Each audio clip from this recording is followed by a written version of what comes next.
Travelling लगभग हर किसी को पसंद है। एक जगह से दूसरी जगह जाना ह्यूमन लाइफ का बेसिक पार्ट है। ये प्लेनेट ट्रैवलिंग डेस्टिनेशन से भरा हुआ है।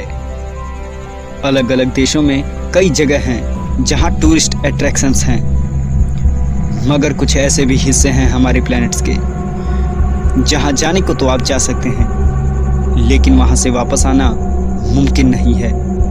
ऐसी ही एक जगह है बरमूडा ट्रायंगल। मैं हूं प्रभात और आप देख रहे हैं अलंकृत भारत।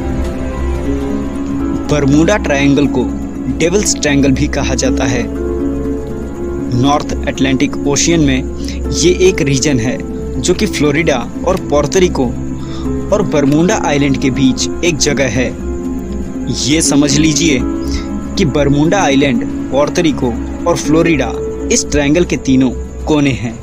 आप में से जो लोग नहीं जानते उन्हें मैं बता दूं कि बरमूडा ट्रायंगल में आज तक 1000 से ऊपर शिप्स और प्लेन्स डिसअपियर हो चुके हैं। साइंटिस्ट्स एंड रिसर्चर्स आज भी पुख्ता तौर पर ये नहीं बता पाए हैं कि ये इंसिडेंट्स क्यों होते हैं।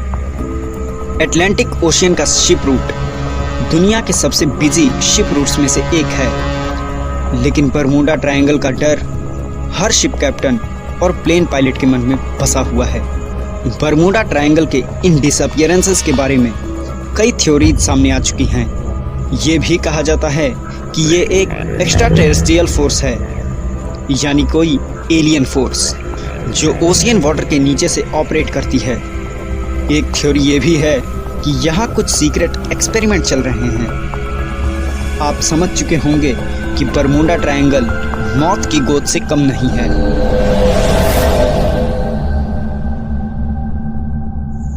भारत यानी हमारा देश भी इस तरह के रहस्यों से अछूता नहीं है।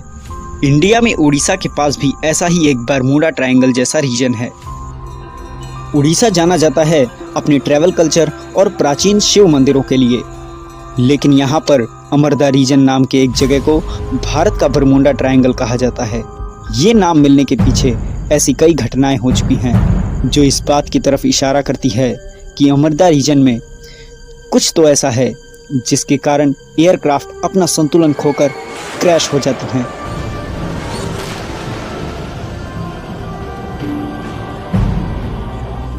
मई 4, 1944 एक अमेरिकन लिबरेटर क्रैश होता है। क्रू में मौजूद 4 लोगों की मौत हो जाती है। 3 दिन बाद मई 7, 1944 एक और लिबरेटर विमान डिग्री से टेक ऑफ करता है और 20 मिनट के अंदर वो भी क्रैश हो जाता है। विमान में मौजूद 10 लोगों की मौत हो जाती है। 6 दिन बाद एक और क्रैश। चमत्कारी रूप से क्रू बच जाता है, लेकिन फिर 1 महीने बाद अक्टूबर 28, 1994 को एक और दुर्घटना होती है। इसमें मरने वालों की संख्या 8। जुलाई 1945 में ब्रिटिश रॉयल फोर्स के 2 विमान, वो भी 4 इंजन बॉम्बर विमान क्रैश हो जाते हैं। मरने वालों की तादाद 14। ये सिलसिला यहाँ नहीं थमा। 18 मार्च 2020 को हॉग फाइटर प्लेन यहाँ क्रैश हो जाता है। सबसे ज़्यादा हैरान करने वाली बात यह है कि इन विमानों का क्रैश तब हुआ जब वेदर कंडीशंस परफेक्ट थी। अक्सर विमानों के क्रैश में एक बड़ी वजह खराब मौसम को भी माना जाता है, लेकिन इनमें से किसी भी हादसे में वेदर कंडीशंस खराब नहीं थे। सोचिए, इसके बावजूद एक के बाद एक ये विमान क्रैश हो रहे थे। चलिए, क्रैश का होना एक बात है, लेकिन आप हैरान हो जाएंगे यह सुनकर कि बताया जाता है कि क्रैश के साइट से कोई मलबा, प्लेन के टूटे हुए पार्ट्स, कोई नामो निशान नहीं मिला।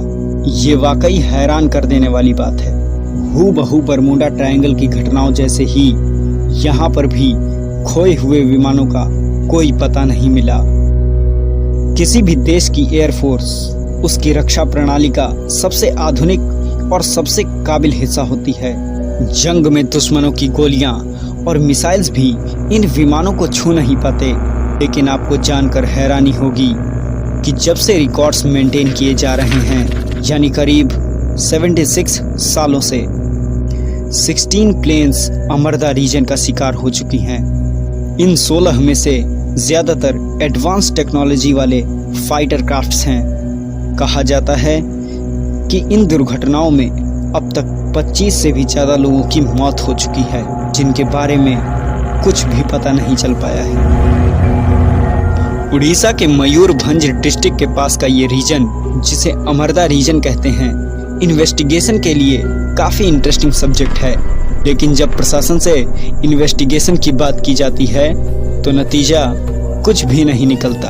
एयरफोर्स अथॉरिटीज़ का कहना है कि उन्होंने इस सब्जेक्ट पर डिटेल्ड इन्वेस्टिगेशन करी है और पता लगाया है कि आखिर क्या वजह है जिससे अमरदा रीजन के ऊपर से गुजरने वाले विमान क्रैश हो जाते हैं और उनका कोई नामो निशान नहीं मिलता। लेकिन एयरफोर्स ने अपनी फाइंडिंग को डिस्क्लोज करने से मना कर दिया है। उनका कहना है कि ये फाइंडिंग्स और क्रैश से जुड़ी जानकारी टॉप सीक्रेट लेवल की इंफॉर्मेशंस हैं और इसे पब्लिक नहीं किया जा सकता। यहाँ एक बात और मैं आपको बताना चाहूँगा कि इंडियन नेवी का सबसे पहला और सबसे बड़ा नेवल कमांड यहाँ उड़ीसा में ही है। इस कमांड का नाम ईस्टर्न नेवल कमांड है। कहा जाता है कि ईस्टर्न नेवल कमांड में कई टेक्नोलॉजीज को टेस्ट किया जा रहा है और कई किस्म के एक्सपेरिमेंट्स भी किए जा रहे हैं। इन्वेस्टिगेटर्स और रिसर्चर्स ये अनुमान लगाते हैं और कई वजह सामने आते हैं कि क्या अमरदा रीजन के जमीन के नीचे कोई इलेक्ट्रोमैग्नेटिक इक्विपमेंट है और इसी के वेव से विमानों का संतुलन खो जाता है और वो क्रैश कर जाते हैं, या गवर्नमेंट की कोई सीक्रेट डिवीजन इंडियन नेवी की देखरेख में एक्सपेरिमेंट कर रही है। कहना मुश्किल है कि एयरफोर्स को इन्वेस्टिगेशन में क्या पता चला, लेकिन हो न हो अमरदा रीजन इंडिया का बरमूडा ट्रायंगल है। मैं हूं प्रभात और ये है अलंकृत भारत। आपसे मिलता हूं अगले वीडियो में, जहां ऐसे ही भारत के किसी ज्ञान या रहस्य से पर्दा उठेगा। नमस्कार, जय हिंद, वंदे मातरम।